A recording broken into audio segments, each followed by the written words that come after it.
New South Wales Bicentennial Oral History Project. This is Jenny Salmon talking with Mrs. Maud Smith at Walcha on the 9th of May 1987.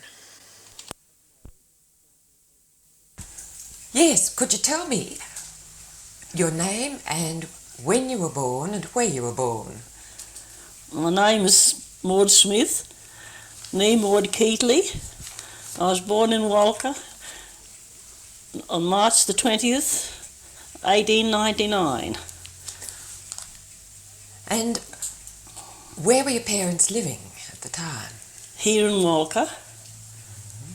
I was born in a cottage up in Apsley Street, right at almost to the end of Apsley Street. And the home is still there. Oh, is it? And people are living in it. I have snaps taken off the old home, but I don't have them in possession because they're in Sydney. With my niece, has it down there. And then when did your parents go out to Aberbaldy Station? Well, I was only a young person, a young baby, really, and I can't remember the real exact time when they went out there, but they were out, or it'd be, because my mother, I was there was Claude, Arabelle, Claude, Isabel, Clarabelle, Charlie, and me. I was the sixth one of the family, see, all the rest were, but we were only 2.5 years between each other. Yeah. And my older sister, she was 13 when I was born, but she lived with my grandmother Livingston out of Spring Valley most of her time. That was the first child. Well, then we lived in a cottage out of Spring Valley for years, because my dad was a shearer at first. Then he took on this business of going to properties, working as overseers on it, and in and out and around about. And that took us out into the country to live in the properties. Well, we never had the opportunity of education or school, but my mother taught us. She had a good education herself. In fact, the matter, she told me once the school teacher annoyed her because she had a pair of new boots on and she'd taken one off and couldn't get it on when she was supposed to get up and go to write something on the board. And she was struggling to get the boot on, and he came and scolded and hit her down on the back, and she hit him with the boot. Terrible thing to do. Now where am I, dear?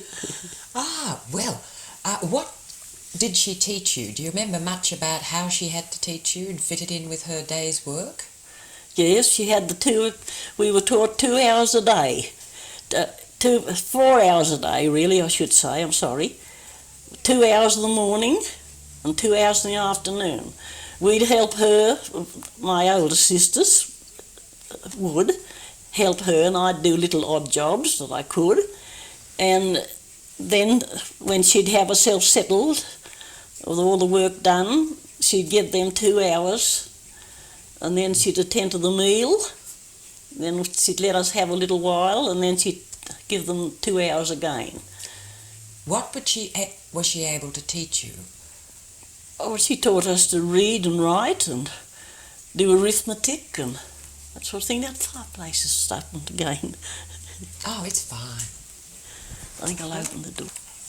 Yes, well, she used to teach us, and of course her ABCs in the first go to learn how to come on to those. And we used slates to write on. And then we used to have to study ourselves. We'd go over and she'd leave us a certain amount of work to do, copy, We had to copy how to write those words down and all this sort of thing, and that's what we used to do. And my dad, he was rather good at sketching things, and he used to teach us to sketch animals. He used to just do them around, and then finish them off. It was beautiful to see them. He used to make a pig beautifully. He stroked them, and of course, him being with stock all of his life practically, we knew the ins and outs of all kind of stock, horses and cattle and sheep. Well, we were taught to ride. He taught us to ride, but we were never allowed to have a saddle until we could canter on a horse and go a little bit faster than the canter, and then we were allowed to have a saddle. And when we had the saddle, we weren't allowed to have the stirrups until we learned to control ourselves on a saddle. And when we could do that, it was very good. We got our saddles and the stirrups was on. And that's how we learned. We loved horse riding. He was a great horseman. He used to break in horses. He was a wonderful man with sheepdogs. He could teach them absolutely everything, but he always taught his dogs with whistle, where other people were signs, and many a time people have come to him to break a dog in for them, and he'd have to say to them, do you use sign or do you whistle? And if they signed, well, he'd say, well, I'm sorry, I can't teach your dog, because he said, I whistle my dogs. See, and that was the end of that. And what chores did you have to do around the house as you grew up? Learn to wash up properly. Was told which way to wash up, because when I went out to work once, at one place I went to work, the lady asked me who taught me to wash up, and I said my mother. Well, how did she teach you to wash up? Well, when you get your water and all ready and everything, if you've got glasses or anything like that, well, you must wash your glasses first, and then through that nice water. Then you do your silver, and then you do your plates, you do cups and saucers, and then your plates. And that's the right way to wash up.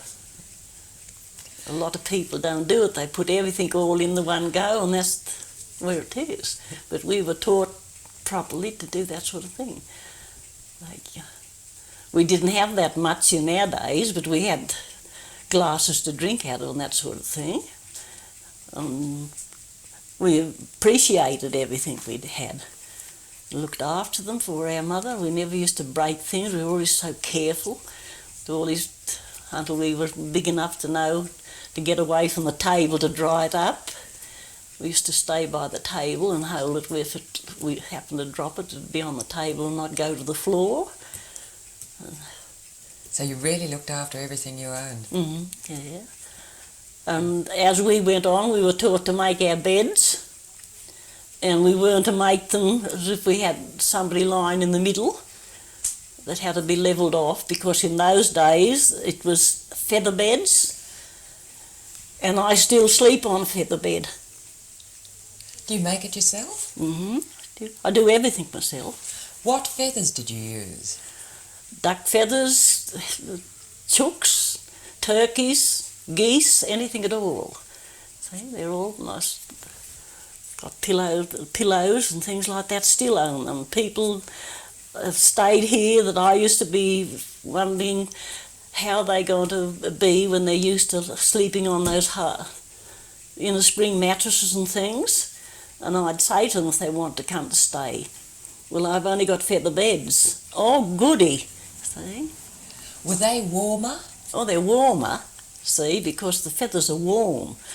You go down in them, that's the worst part of it. But I will show you my beds, how they are when I make them.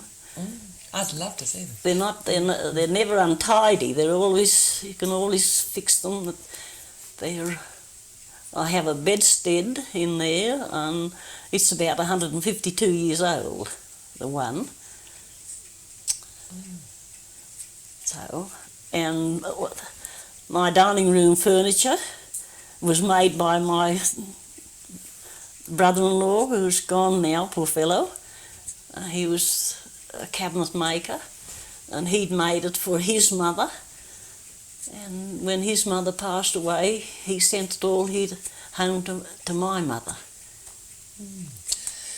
What furniture did you have in the house at Aberbaldy? Tables and chairs. Here's one table. A very long table. Yes, because you have to have it with a big family. And I have one chair left there in the days gone by, and many that's travelled miles and many miles. And one old chair still out on the veranda. We had a rocking chair, and it was nearly 200 years old. But one of my nieces has it at the moment, out in her place. And did you have chests of drawers in the bedrooms? Homemade. My dad used to make them out of pine boards and that sort of thing, all that sort of thing. We had those. And what about washing? Did you use a tub? Tubs and a copper. I even used when we came back here in 1930, we still used a copper to boil our clothes with and our tubs to wash with. And the days gone by, we used to have to bath in the big old round wash tubs, because there was none of the other tubs.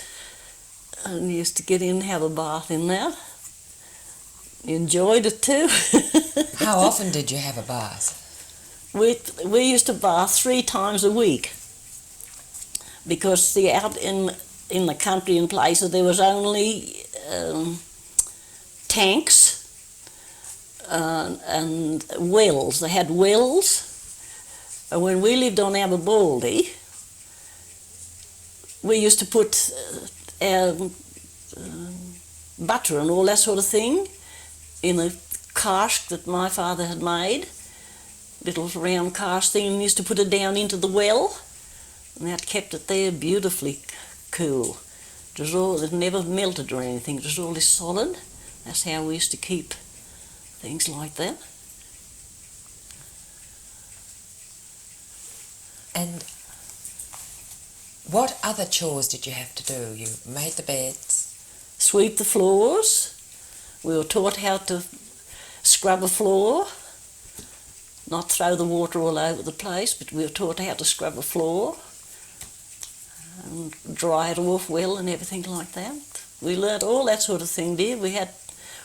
And we were very happy and pleased to do it, because we had a wonderful mother, and we appreciated what she was doing for us, and we had to help her on her way of life, because she had a lot of children. We were all, as I say, only a couple of years between us each one, and that's the way life went on with us. And we were very happy together. We never quarrelled or anything like that. We were always agreeable. And we weren't like the children of today. Every day had a change of clothes and they were just thrown down to be washed and that sort of thing. My mother made all our clothes. She was a great seamstress. And she had 2 extra of each article. And when we had our bath, we had to change around. And when we had the next bath, well, we got the next change around, that sort of thing, to help ourselves along with clothes and that sort of thing. What sort of clothes did you wear? They were known as combinations, done straight up with a flap at the back. Buttons? Yes, buttoned up. That's what we used to wear.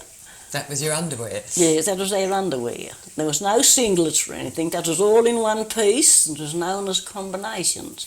Well, everybody wore those, poor or rich, because that's the only way that things were made and done with in those days. What were they made out of? Calico. Sometimes it'd be unbleached, other times it'd be white. but it'd soon bleach out into things. But no one could throw off at the other what they had to wear, see? That was one thing. What about your frocks? Mother used to make plain cambric frocks and things like that for us. But we were never cold, we were never hungry or anything like that. We always had plenty to eat and always kept warm. And my mother used to knit all our jumpers and things. When it come around to time, you could get the jumpers, the wool to do with. But otherwise, you'd have old serge and all that sort of stuff. Tweeds and things like that. It'd make little jumpers to have like that. They're very nice, they were too. And she did all the sewing for you? Yes, all the sewing. She's done all the sewing for us. Even used to make my father's shirts and things like that. Working trousers and all that sort of thing. They were made out of as the years went on, I know the name of it, but I can't think of it. They very heavy stuff. Fact of the matter, I know our doctor's son used to wear them here. Very heavy material it was. I can't think of the name of it. But this home here, what we're in here living in, I'm living in, it's about 155 years old. And my grandfather built this home. Wonderful. Yes. Now, what other chores did you have to do? You were talking about milking. Tell me about the milking. Oh, it was lovely to try to learn to milk. You had to hold the teat of the cow to bring it down and learn how to put your hands up and down to bring the milk down. And then have a calf. The calf would come and have a drink. And you'd have to put him off from tit to tit. And then when he'd have enough, you'd have to make the calf go away. Well, then you'd get busy and milk that lot of milk. And then after a while the milk would stop. And Mother would say, well, or Father, whichever one was with us, let the calf come back, but just let him have a little tiny suck, and he'd stay there. They'd stay with us until we learnt it. And then we'd have to strip the cow. Well, the stripping was done so fashion. With the finger and thumb and brought up and down to get the cream of the milk. That's where it comes from, the second lot of milking. We used to be there, it was lovely. You enjoyed milking? We enjoyed it, yes, it was wonderful. Yeah, to have them, and the poor old cows, sometimes she'd be standing very quietly, other times she'd be standing there chewing a cud and enjoying it, not taking a bit of notice. But now, see, they're done with machines. Yeah. Then, what was done with the milk? My father used to come with my oldest brother. He'd be there to carry the milk. We used to milk into a little bucket and put it into another bigger drum. They called it a drum, but it was a bucket. I think it was homemade from some kind of a drum they'd used for something. Well, then we'd have to carry that down to our little dairy. They had a dairy, and Mother would be there, and she'd strain it all. That was all strained, and to strain through, it was made of a wire, a very deep wire. It was wide at the top and taken down into a little slant at the bottom. Well, then there was a cloth put inside of that. When you pour the milk down into that, let it go through into the tubs, and then Mother would take so much milk from that to be separated to get the cream for the butter and the cheese making. There was a certain amount used to go in from the cream into it after.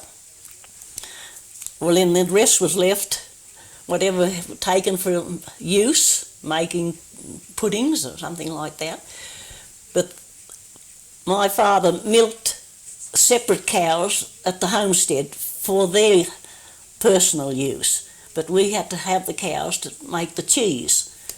Well, then Mother would make this great big tub of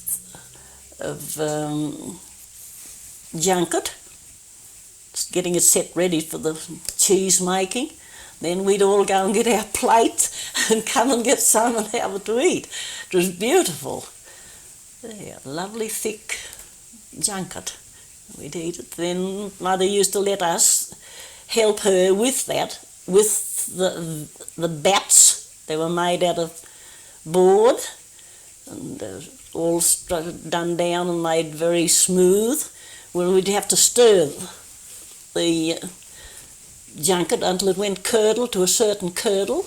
Well, then we'd have to leave it alone. Then Mother had to do the rest. How long did it take with the stirring?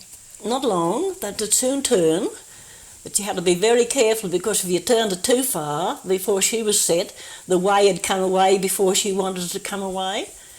Well, then she'd come and she'd take that out in big scoops into a vat, and then she'd mix this little bit of the cream down through it, and, salt, and that sort of thing, and then she'd go to work and beat it up then, and it'd turn into this cheese, and it'd set in, and then she'd put it in and it'd set in this little, or sometimes she'd make it square, other times it'd be round, other times it'd be long. It all depended on how they wanted it at the homestead.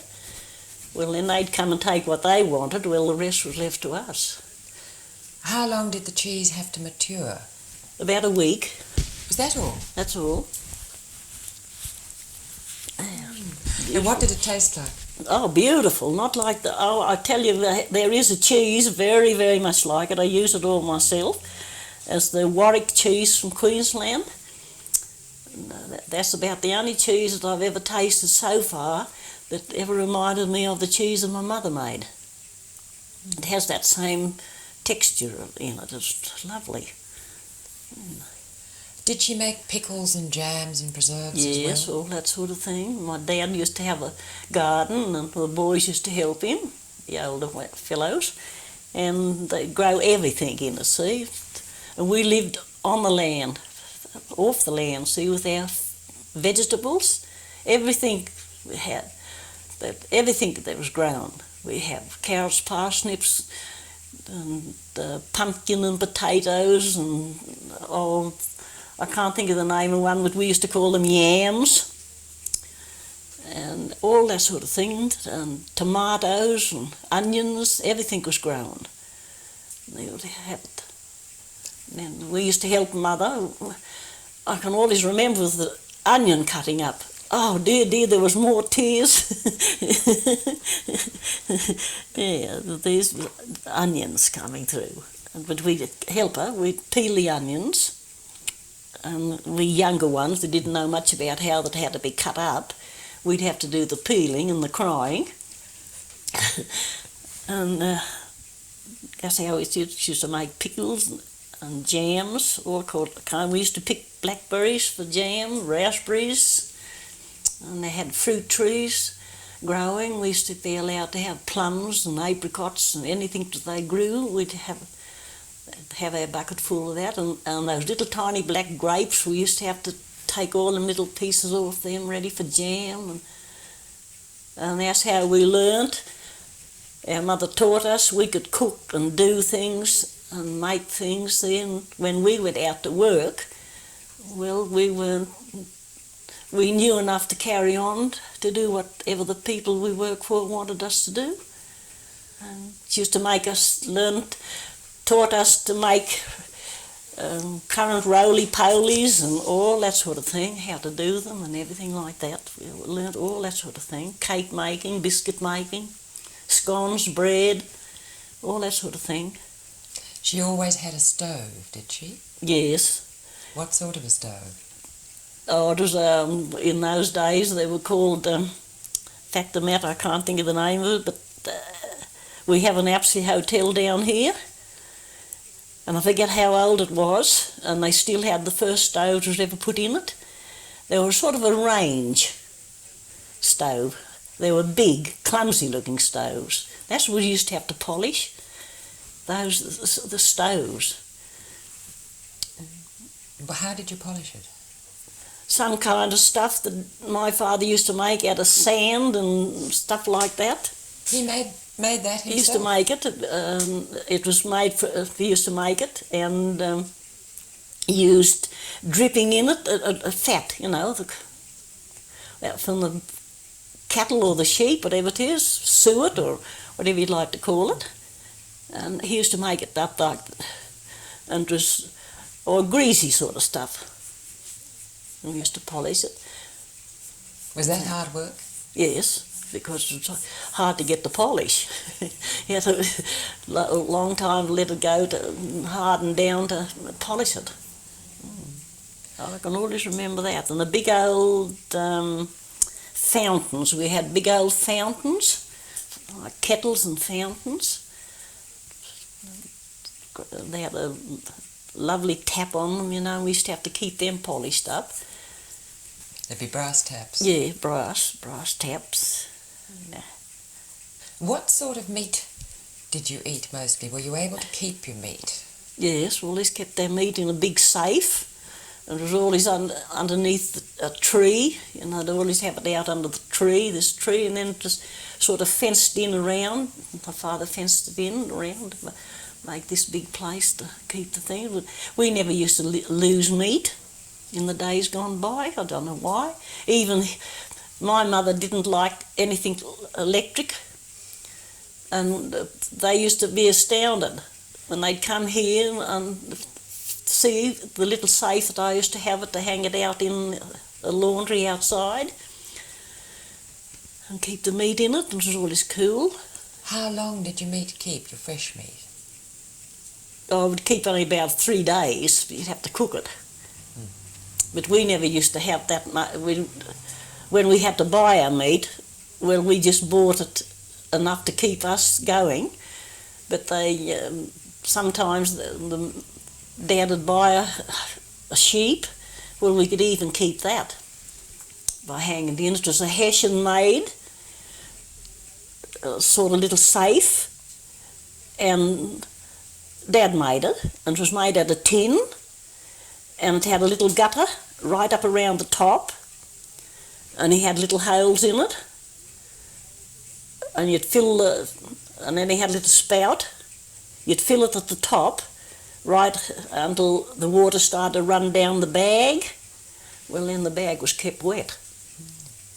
You see, and the coolness was in there, in around the little safe. That's how we used to keep our meat. Did you use much corned meat? Fair bit. That's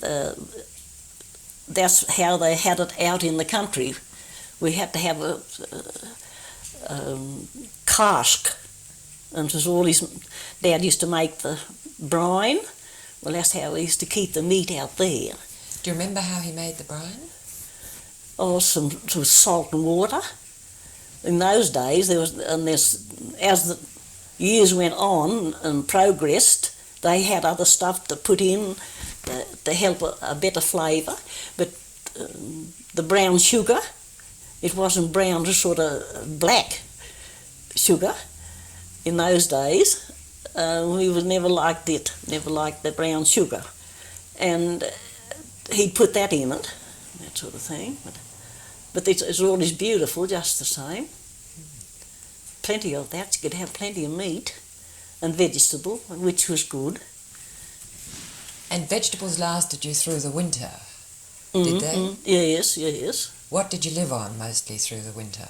Cabbages, pumpkin, all that sort of thing. See, because cabbages will resist the frost if you keep them covered, if you got them in the garden. And potatoes, that sort of thing. So you lived very well. With peas and beans and all that sort of thing we grew, like that. You know. That's how we first found out about, what's her name, bean, a tree bean. We used to have it out of Aberbaldy. Dr. Fitzpatrick used to grow them. And they grow up just like a little thin, stalky looking tree with these big beans growing on it. They had red seeds inside of them. We used to grow melons and all that sort of thing. Enjoy those. Yeah, wonderful. When you'd finished your chores, what games did you play? Used to make games for ourselves. My mother could sing well, and so could my father. My mother used to sing in the choir of the church. Our little old church is still there, down near the Church of England, new one, but it's still, the old one's still there. And we'd dress up. It might be a Jolly Swagman, or it might be something else, or it might, a song they'd sing. And this is how we used to entertain ourselves. We'd come in and they'd sing the song and we'd be there dressed up as it was, the Jolly Swagman. And that's what we used to see, such a lot of was the swagmen. We used to call them the swaggies, coming from place to place where they'd work and perhaps only have a few days' work. They were walked about, see, and they'd come to the homesteads, but they were never allowed to go away without they had something given to them, meat or bread or whatever they were short of. And they always had this swag. But the first swaggy I ever seen, I'd run for my life. How old were you then? About 5. I wondered what it was coming. He had a hat on with these corks bobbing all down around it. And in those days, too, the shearers used to travel like that. Those that didn't have a horse to ride from shed to shed. Some would be on horses, and the pack horse as well. And others that would be walking. Then the sulkies come in vogue. Well, you see them in that. Then a buggy'd come. Then the old wagonettes, they came. The wagonettes, as the Indians used to call them. Well, they'd travel that way. And you made play acting out of everything you saw? Yes, everything we saw. We play act on all that. That's the Jolly Swagman and all that sort of thing. What about your bush games? The games you used to play out in the paddocks? Oh, that's where we used to go and make all those yards. We followed up what our father used to do. He used to be out around, all the paddocks were there, and they'd have all different stock in, sheep in one, cattle, horses and all this sort of thing. Well, we'd go out and have a time of our lives out there. We weren't allowed to touch any animal that wasn't decayed right away, that the bone was there and shiny. And of course we obeyed everything we were told to, because I think that's how we always kept healthy. We were never sick. Mother never had sick children. We were always, the only time we'd have a bit of a cold or something like that, but to be sick from doing the wrong thing, we never did. And then we'd build these yards. We'd get pieces of stick of any kind that we could push in the ground, and we'd make sheep yards, cattle yards. And we'd get pieces of logs. We'd have a little Tommy axe, and we'd cut them enough to go, and we'd have those for horses, the bigger yard to hold the horses and the cows and the bulls, as we called them. We had all those. And these little nigglies, we used to call them niggly bones. They were the shape of you could call them what they were. You know how they come out when they're cooked, when you cook a leg or you cook anything with that joint on it. Well, then sometimes we'd break the end off to make them look a little bit daintier and all this sort of thing. Well, then we'd be squatters. In those days, that's what the landowners were called, see? They were squatters, high class, see? Well, nowadays, the squatters call those who go and squat in places where they're not wanted. Seems peculiar, doesn't it? And, well, then we'd break bushes off and we'd make little houses. We'd have 4 or 5 of those to live in. That was our homes. And then we'd go break how a young bush will grow and it'll have a shiny red bark on it or a browny looking one. Well, we'd get those and cut them off low down, and we'd strip whatever bush was along until it come to a certain amount on the end of it. Well, he'd leave that as the horse's tail. Well, we had that as our horses, and we'd round the stock up, come there with that, and then we'd sell to each other. Somebody might want a nice bull, well, we'd have whatever we called the bull, well, we'd sell it for so much. And we had little pebbles, and that was our money, and pieces of paper cut up, that was the bigger money and all this sort of thing. That's the way we used to play and have the time of our lives. Then we'd go in and we'd have a cup of tea and all this sort of thing, and imaginary, greeting each other and that sort of thing. We'd visit each other. Then we'd ride our horses home. We might be about 2 miles or 3 miles from home. I'm using the old phrase, not the new one. And we wouldn't be any further than that away from home, because we weren't allowed to go any further. Oh, that sounds most marvellous fun. And then we had the old Indians. They used to come around selling things. These were Indian hawkers, Yes, yes, they're real Indians. Not those Indians that go yah, from over like Kamal, that way I'm meaning. And they'd be in their wagonettes driving these horses. When we'd go up there to them, they'd come and camp. And they might be going through from Inglebar and Nyangla, or those places named out there. They'd be going down to get goods and things, and they used to come around and sell them then, see? They'd happen to come. Old goods trains used to bring to Walcha Road then, put off the things. Well, then we'd go up there and they'd cook those round pancakes. It was just flour and whatever. They were beautiful, and they'd have curry. Oh, and you'd go, you can nearly see the smoke go out to the heat of the curry. But we'd enjoy it. We'd go up and have a great time with the Indians. They were very, very good, though. They weren't bold or anything like that. They were very nice. Charlie Shedjacan was one fellow. Charlie Shoemaker was another. I can remember their names. And my brothers, 2 of them, they got once, and they'd sleep under their wagonettes. And they went one night, the 2 brothers did. They got well and truly lambasted for it, and they put a rope on the old Indian's van and pulled it right from over the top of him. They got lambasted for it. What sort of things would they sell? Clothes and anything that they got, jams and powders and all this sort of thing, needles and cotton and everything you could mention. And they worshipped snakes. They'd never kill a snake. They'd say, don't touch a snake, let him go. You don't touch him, he won't touch you. They worshipped snakes. But they were very nice men, very nice men.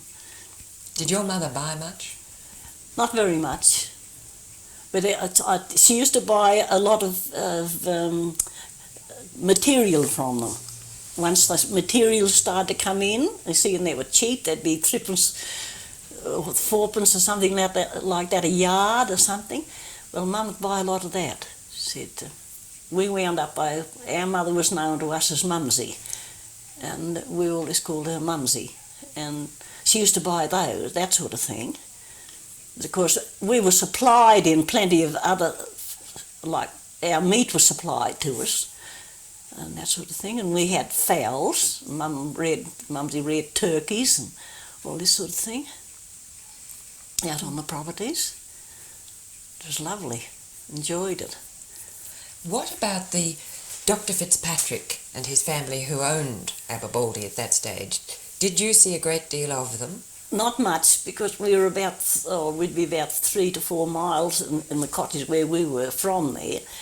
And Olga and Noel often used to come down on horses, and we'd have a game around there, and we'd play quoits with the horseshoes, disused horseshoes, and we'd be throwing them. They were called quoits. And we'd have a time of our lives at that. Then we used to go climbing trees, like all other kids would go. But that's one thing we never did. We never ever went near the river.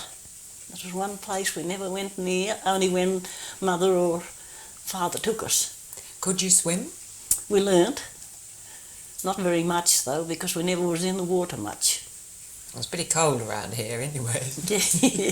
But out there, and then we had, where we lived at Aberbaldy, to go across to other people that had homesteads, they had the swinging bridge over the water, and we used to love to go over on that.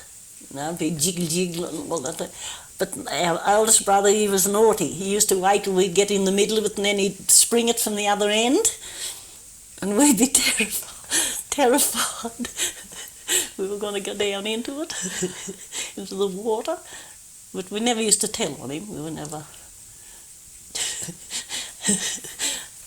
Yeah, it was wonderful, I thought, that they lived life.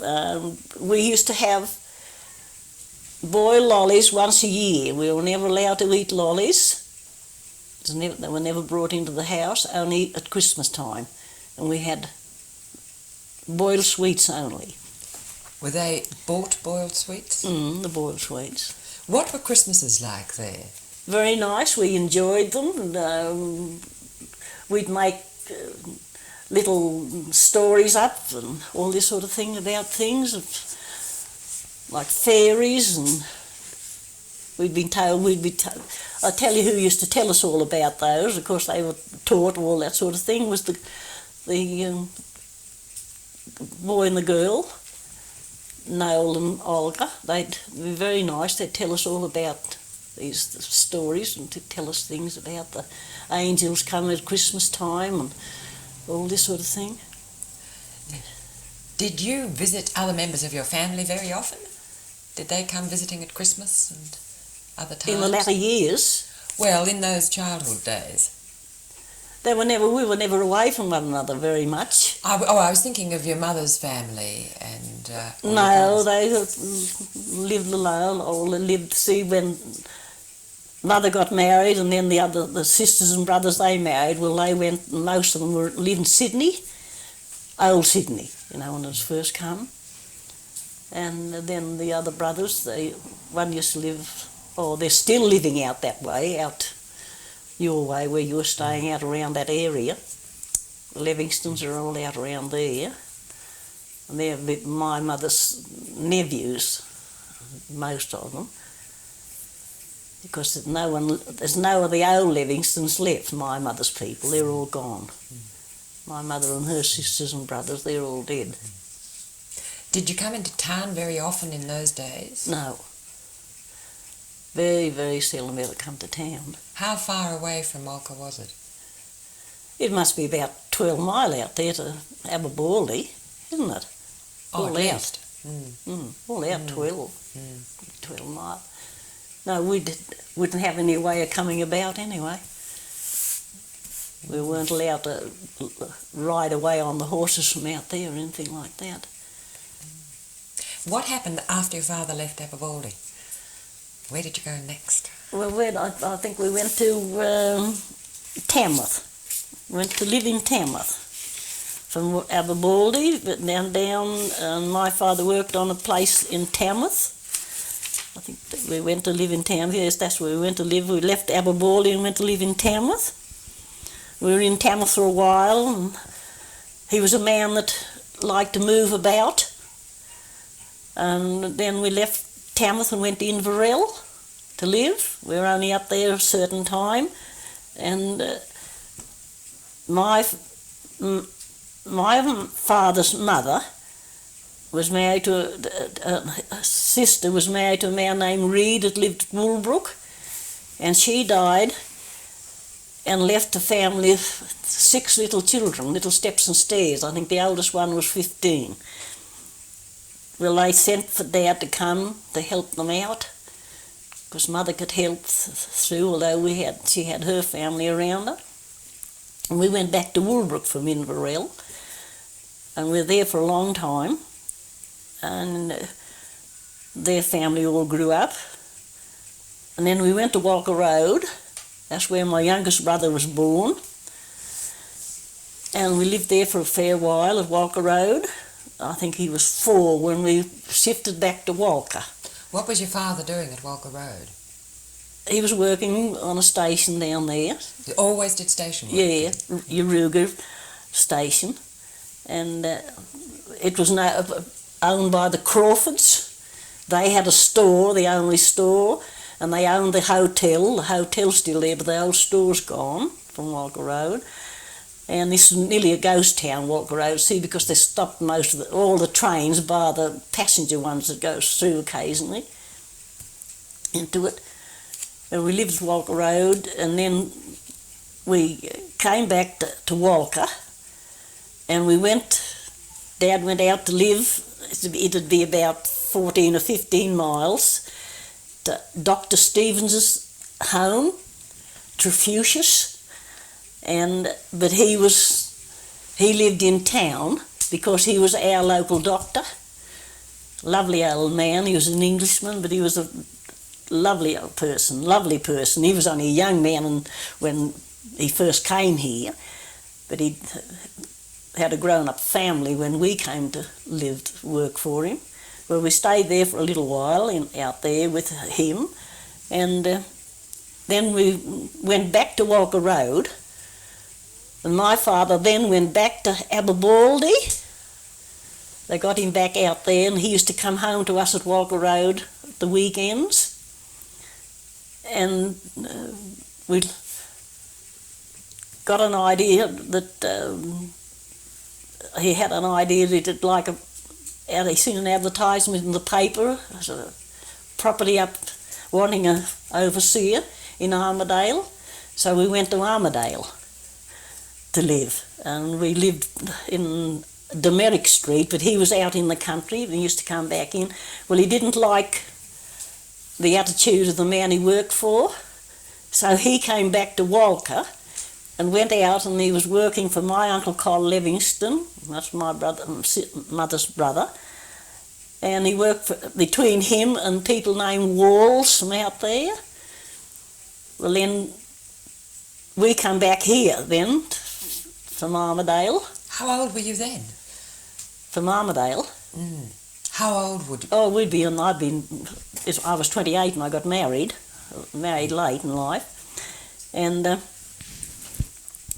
all the rest of the family had gone then. See, they were married and away. The one sister was married and lived in Sydney. The other sister married and she was living down a little place, I can't think of the name of it, way down the line. Her and her husband went there. Well, then my oldest brother, he was married. And the other next brother, one younger than me, he was away in the police force in Sydney. See, they scattered around, and the sister that's coming to me, she's the youngest one, second youngest one, and because the brother, he was the youngest of them, she married ahead of long before I did, and they lived in Newcastle. Well, she lost her husband about 2 years after I lost mine. And that's how I come. And I never left home for the simple reason that Mother was worse crippled than I am, and she used to do a lot of crochet work. She was a great crocheter, and the poor soul, she couldn't manage things. And of course, when I became engaged to be married, I said to Bill about that I wasn't going to leave home, because I couldn't leave Mother, see, because Dad was away working at places. She'd be mostly on her own.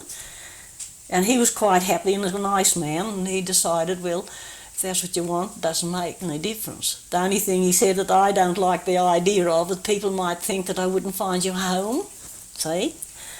And I'd done him wrong there, I suppose, but he was quite happy, and I didn't care about what the people said. Well, that's how we come back here. I married in 1927. The sister, she only had the one child, and I went to Newcastle to be with her for the birth of a baby, and I got married while I was down there. Oh, you married in Newcastle? Yeah, married in Newcastle, and I stayed there for a while, Pat was born on the 11th of October and I was married on the 12th of November. Well, I come back to Armidale and to Mother up there because my youngest brother, he was with her at home there then, and that's where we come back to here in 1930 when I come back to have my only son. So you came back to Walcha after you were married? Yes. You and your mother? We were married in 1927 in Newcastle. I went back to Armidale till 1930 and we come back here and that's where we lived and that's where Mother and Father left here. They're both buried out here and both of them died of massive heart attacks. Dad was 79 and Mum was 89 when she left. And your husband, how did you meet him? He worked when I during the First World War. We lived here in Walcha. We lived down in the cottage down on the riverbank. Well, my brother, my third, Claude, and Curl, second brother, he joined up and went to the war. Well, I was 15 then. We lived down there. And an old couple at Woolbrook, Sunny Corner Woolbrook, and their names were Davidsons, Mr. and Mrs. Bill Davidson. They came and took me to work for them during the First World War. And of course I was heartbroken because I leave home. I was nearly 16. I went in the January and I was 16 in the March. But I went, and I wasn't sorry afterward. They were a lovely old couple. They were a middle-aged couple, you know, well up. They had sons married and grown, some of them grown up daughters, and some they'd be well up in their 70s. And I went there in 1915, and I stayed till 1921 with them. And I had the time of our lives with those old couple, and we, of course, had bee meetings for the soldiers, and we used to knit balaclavas and scarves and other socks and all this sort of thing for them, and we'd send them away. Well, then we'd hold days of sport. It was lovely to have the sport days. We enjoyed them. Although the war was on, we knew our boys were getting killed and so forth and that, but we had to enjoy it to make a day. Was this to raise money? To raise the money, see? And we'd have all sorts. You wouldn't believe the things we used to do to have contests. Many a time I won 2 or 3 times, hammering the nails into these hard boards and sawing wood in half and all this sort of thing. And they'd make cakes and we'd have all this sort of thing and sell it and all that. And the hotel used to supply them with a bottle of gin or a bottle of snaps or a bottle of whiskey or whatever they wanted, brandy or rum or anything like that. Well, they used to sell that, auction it.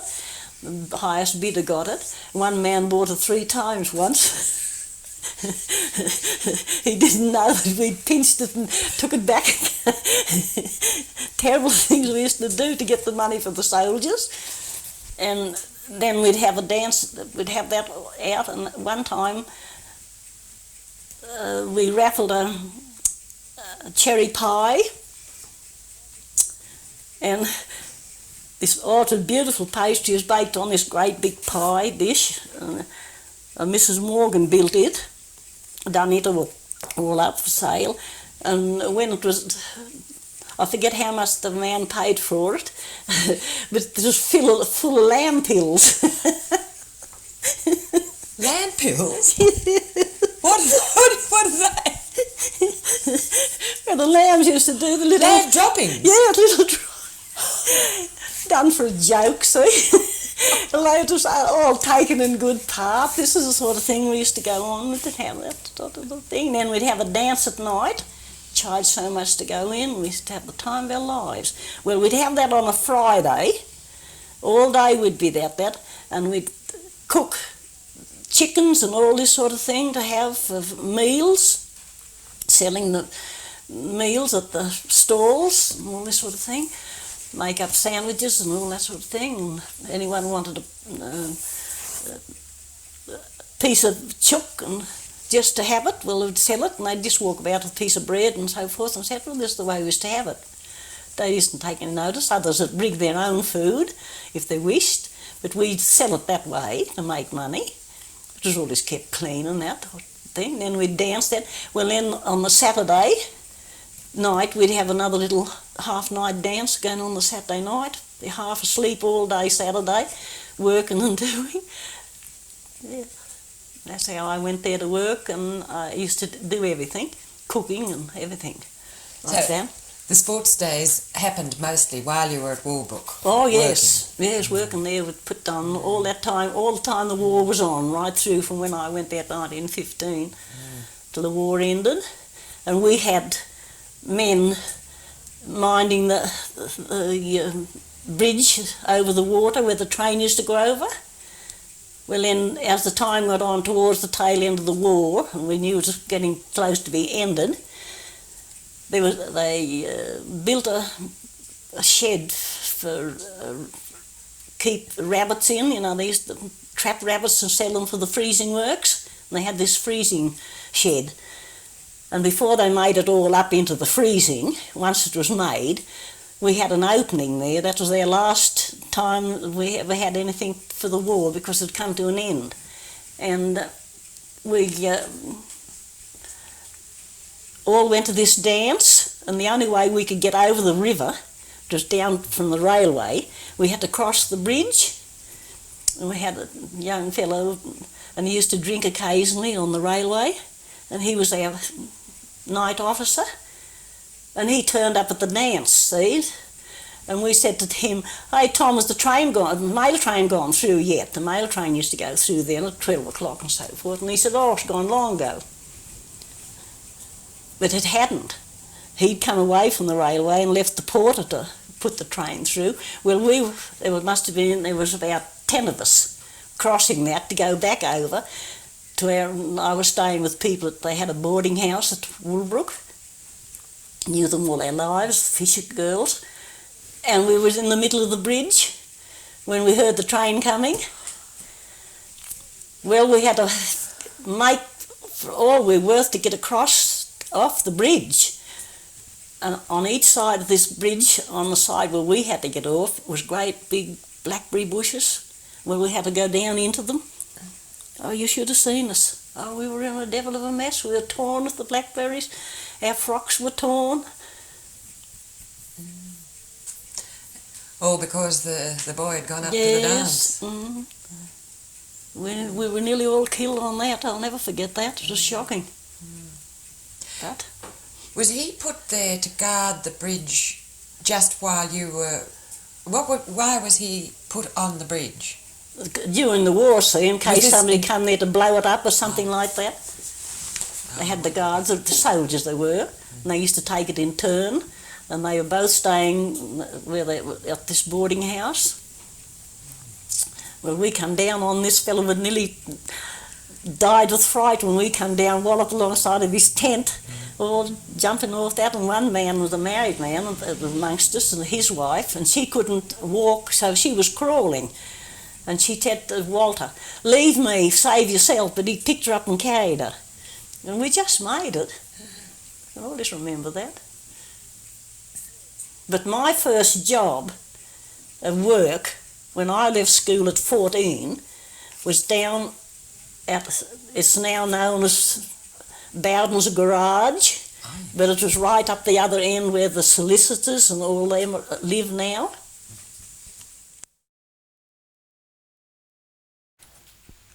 When did you go to school, a school? Down Walcha Road. The school was up along, and our school teacher was named Wilson, a big tall fellow, and I was Scotty too. And I could never spell to him eel. I knew it was double E-L, eel, and my brother Charlie would after the war, he used to, we'd be going to school together and he'd be saying, now come on, spell it, sis. And I'd be E-E-L, go all the way to school, about a mile we just have to walk. And soon ever the teacher'd ask me to spell it, I'd say E-double-L. And I'd be stood in the corner, and I used to get that annoyed. And one morning he hit me with the cane because I spelled it wrong. When he hit me with the cane, my brother hit him, the school teacher. And he was expelled, but he wasn't expelled for long because my father went to find out what all the business was about, and he had to admit that he struck me down the back with the cane, and I had a big mark right down my back. Well, he shouldn't do that. He got Scotty with me because I couldn't spell it. Terrible thing, but that's where I went to there. We went to school there, and my brother, the youngest brother, he was born at Walcha Road while we were going to school there. Well, then he'd be 3, I think, when we came back to Walcha. Did you go to school in Walcha? Yes.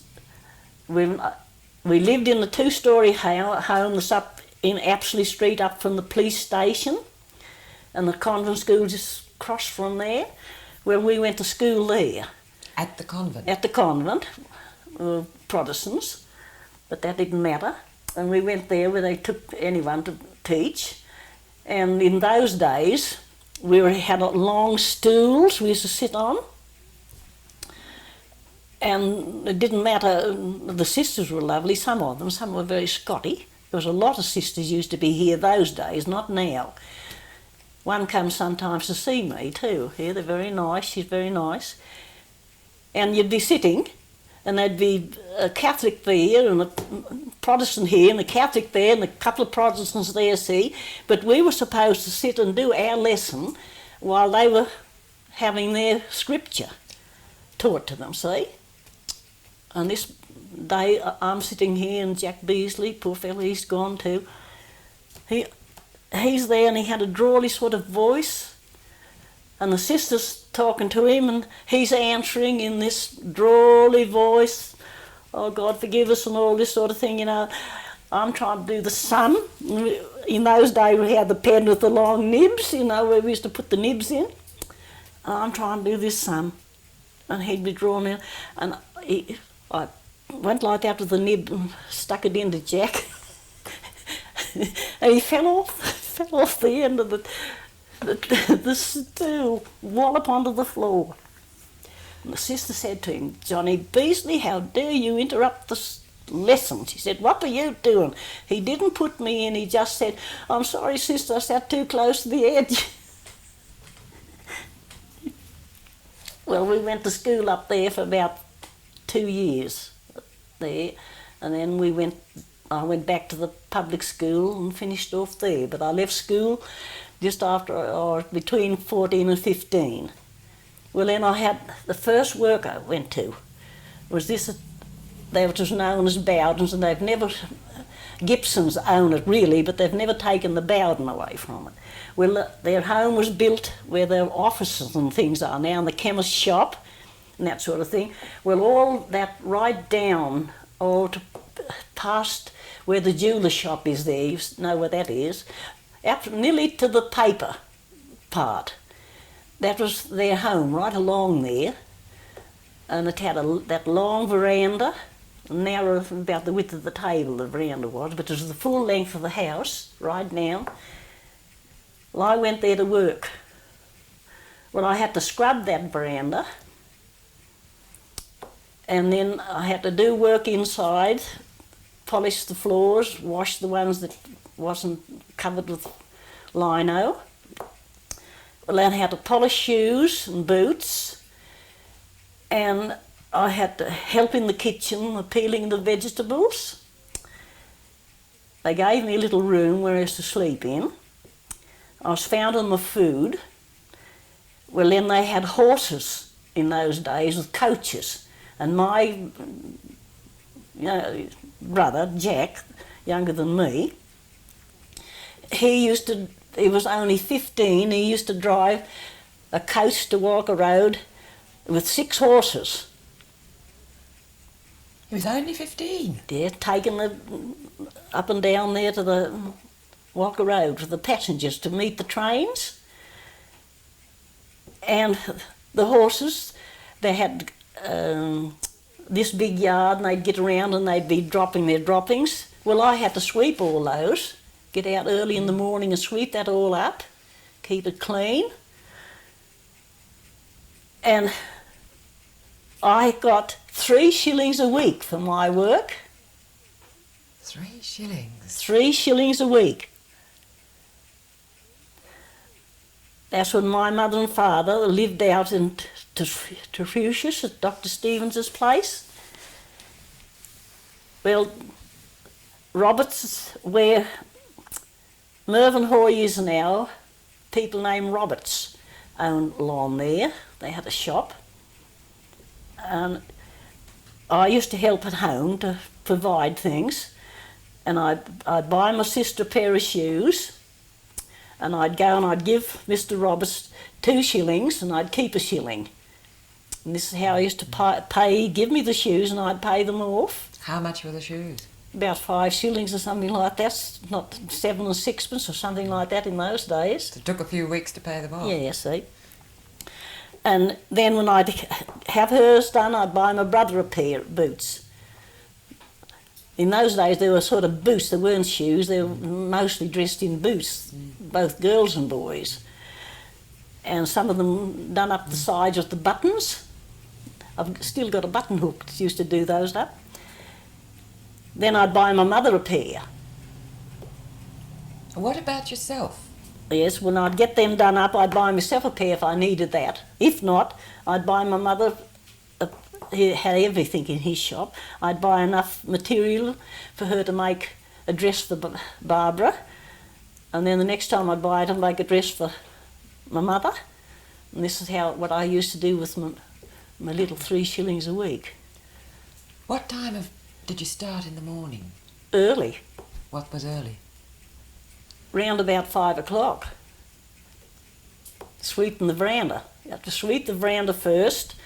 Get all that ready for nearly every day. It was scrubbed because your dust come in off the streets onto it, and then I'd have to go and start the sweeping. Once the horses were gone out, I'd have to sweep all that droppings up from around this. Divided it off, but they couldn't stand the perfume. And this is what I used to do for that 3 shillings. When did you have breakfast? Hmm? When did you have breakfast? Around about 7:30 or something like that. There was 2 Miss Bowdens, Miss May and Miss Maud. And Miss May was really she was lovely. She was in the kitchen all the time. Well, then they had the mother was a little old lady, and she was very sickly. She was a dear little old thing. And then there was Gibson's, the father of all these Gibsons is ruling down there now in that garage. He lived there with them. That's what I used to get, 3 shillings a week. How did you feel? Did you feel that was a lot of money then or not? Oh yes, we had to feel it a lot.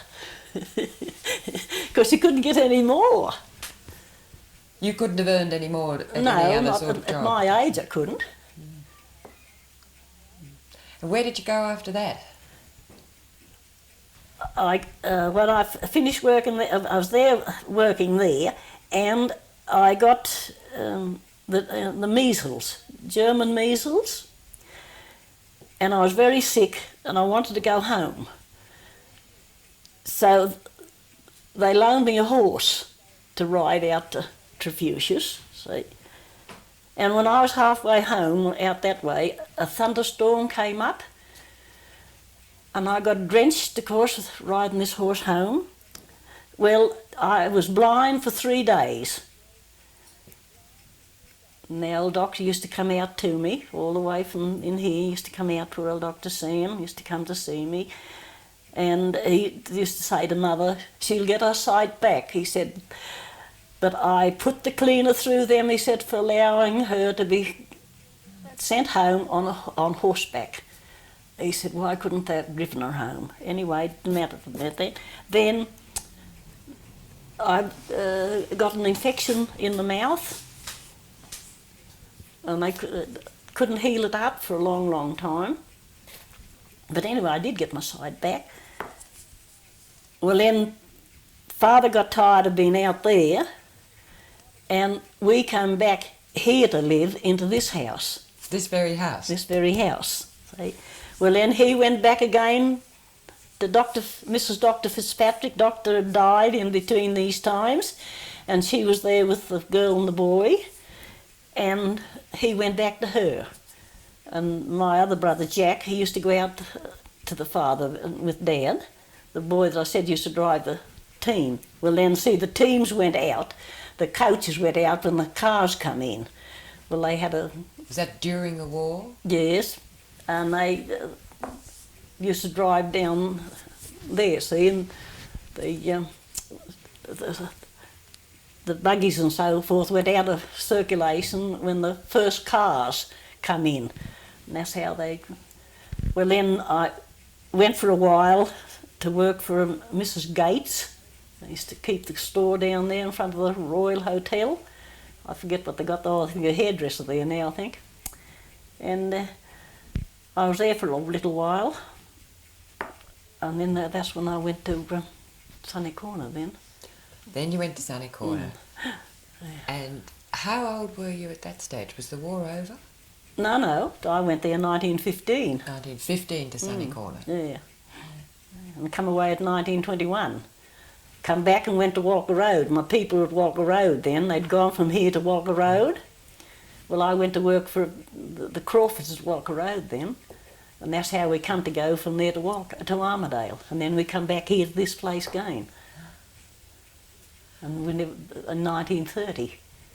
And this is where we've been all the time now. Well, where along the line did you meet your husband with all this moving around? At Walker Road, when I worked at Walker Road. Ah, what was he doing? He was working at the old people's place, Uruga, down further down the hill, and I was up this way.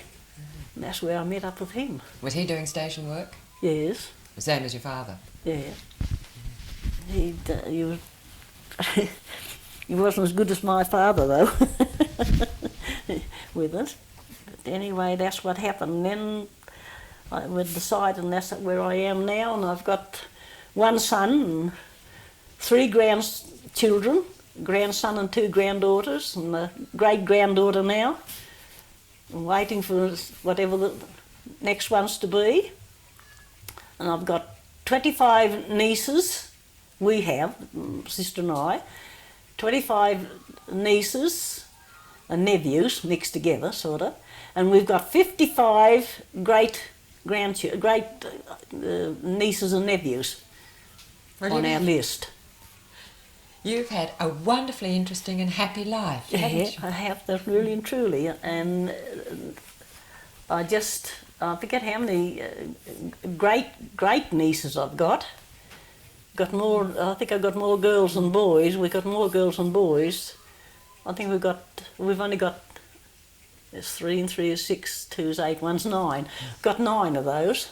Are the great aunt tarts of it.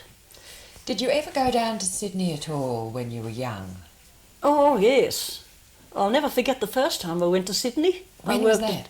I worked at Sunny Corner those days during the First World War, and one of the Davidson men, the youngest one of them, he had a quarrel with his wife. She had 2 little girls. One was 4, I think, and the other one was just a baby, because we took Margaret with us. And he enlisted. Well, she went to fight him to come out, but the war was nearly to an end at that time. It was that close to it, it didn't matter, see, in 1918. And she took me with her and took the little girl. Oh, I'll never forget being down there. Oh, you could smell the bush leaves on me and everything else. And away she'd leave me and skittle across and leave me on one side of the street and she'd be on the other, and she'd say, come on, and all them old trams would come and clonk clonk along the streets. And I was terrified, and I'd have the little girl, little baby, she'd be about 9 months old. And she used to suck her thumb. Anyway, when we went out to the Victoria Barracks to where her father was, we had to cross a big bridge, and these soldiers are marching over it. I can always see them and hear them. And they never turned their heads, but you could hear them saying, "Look at the kid, look at the kid." And she's got her finger in her mouth and going like this to the soldiers, waving her hand to the soldiers. And anyway, she couldn't get him out, but the war ended before he got away from Sydney. But I'll never forget that. But over the years since I've been here, I've had a lot of times down to Sydney because I used to go backwards and forwards to an arthritis specialist in Sydney. It was Sydney then, but I knew not much about it. The only way I knew, I'd leave North Bridge, and I knew the bus to catch and get in, and where to get out, and where to get the catch to go out to Bellevue Hill to Dr. Steiner's. And that was my track around Sydney to know where I was going. You still found it a bit big and frightening, did you? Yes. Oh no, push you and shove you wouldn't play down there in Sydney. When my brother was in the police force then, he came out as a police inspector. He had to come out because his heart went bad on him, poor fella. And he died at Harrington, died in his sleep. And he used to say to me, "Now look, girl, you see nothing, you hear nothing, you know nothing." Down here, he said.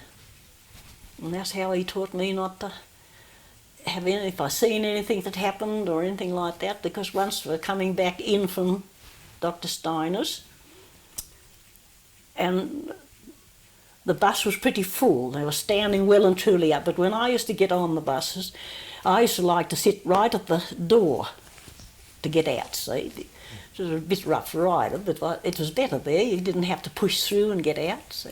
But my sister, poor thing, that lived a life in Sydney from when she was 18 and married down there, she'd go into the bus and get right up along it. That didn't suit me, but I had to do it when I was with her because she was more polite than I was, see. Anyway, we were coming in and this lady got in at one stop and then only went to the next stop. And the poor thing was standing. There was that many in. She was standing right out on the edge, just step down and then go out the bus. And she pulled the thing and stopped. And she was a fair-sized woman, bigger woman than I am, and I'm big enough for anything. And she had a pair of shoes on with them long, thin heels. And this bus had where you got up to go in, the board was a bit wide on it. Well, she had a basket and she had a paper bag and it was very loaded. And as she stepped down, the girl that was on the bus, she couldn't see whether she was out or not. And I suppose she thought she must have been out from the time she pulled the cord. And she blew the whistle too quick, and the poor thing had got down to where she was just a step like that, and the shoe must have went in, the heel must have went in, and it threw her, and she struck the pavement. Of course, we didn't know it on the bus, but she was dead. Killed her. Well, we wondered whatever happened. The bus stopped all of a sudden, and people were shot here, there, and everywhere on it, and there was police around, and no time. Anyway, they came in on the bus and they asked everybody along, see, did you see what happened? But none of us ever seen anything. You felt terrible, but you had to do it. But I don't like Sydney. They're like a lot of ants trying to get back to their nests, aren't they? Travelling up and down and going. But I'd never live in Sydney. I couldn't. You're happy in Walcha? Yes. They wanted, when we lost our mother, they all come home, of course. But they wanted me and Bill to go to Sydney and live. But Les said, "I can get you a good job, Bill, in Sydney." He worked on the Shire, where my son's working too now. And he said, "No, I couldn't leave Walcha." He said, I don't think you'll get Biddy. You used to call me Biddy. I don't think you'll get Biddy to leave Walcha, which was right. But everyone that used to come home to me, now my dear's not here to come to me.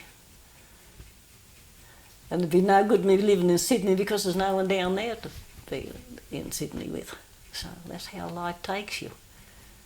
But you've had a really marvellous life. I have. I've enjoyed it. Even my doctor that I go to, he said the other day to me, he said, well, M.I.M. Smith, he said, there's no doubt about it. He said, I wish all my patients were like you. He said, and you must be a happy person, or up there must love you to keep you as you go. But I get lonely and I get sad. But when I do, I go outside and I dig a weed or something out of my garden, or I'll turn the soil over or something like that, and then I'll come back in and I play patience and I do crosswords and all that sort of thing. And that's how I get myself from being blue. And then I think of all the lovely times we've had in this house together. When we come back in 1930, in March, well, we had Christmas with all our family that could be gathered together. Used to come here, and sometimes I used to cook hot meals for the first 4 or 5 Christmases, and how I done it I don't know, I often wonder. I'd have turkey and fowls and pork and all, you name it, it was there. And how I did it I don't know, and hot puddings and all everything. And that was from the first Christmas we had was in 1930. And we had that Christmas, every Christmas. Breakfast, dinner and tea was here. Well, then they could go and do what they liked from that on. I gave my mother that pleasure of having them to come to be around her. And then my sister, the one that's coming to me here, they had the misfortune to lose their daughter. She was 21 and she'd only been married 6 months, and they operated on the poor girlie for goiter. She had goiter, and she took pneumonia and the heart failed, and they buried her in a wedding gown. Well, they shut themselves away out of life. They wouldn't come they just closed the door on everything, Christmases and everything else. And they never used to come home so much. They only come home, I think, once after lost Pat. Anyway, then when my husband started to get sick, I missed out on, from 1930, it was only about, up from 1930 until about 6 years ago, that we stopped having Christmas here. How wonderful. Because we couldn't have, the noise was too much for him. He'd had the 2 strokes and the 2 heart attacks, and he'd gone completely deaf through the war. He got the bug in his ears, and they ate he had no, what's the names in his ears at all, no drums. It ate the drums away, and he went stone deaf. I used to have to write everything. Well, he couldn't communicate in any way. They couldn't communicate to him unless they wrote things down. Well, he got that way that we had to stop it. Well, the poor fellow's heart was nearly broken because we had to stop Christmas to have them here. And we'd have 35 to 37 people here all Christmas. How lovely. And we enjoyed it. And the laughter and the games that used to go on, used to play cards, and the kids would be here and they'd be fighting over their toys, and you'd be rescuing them and all this sort of thing. And I sit down then and I let the joys of what went on in this house, the laughter and that goes on in the house, wash the other away from me. And that's the way I can get along in life. And that's the only way you can do. Well, thank you very much indeed. Good.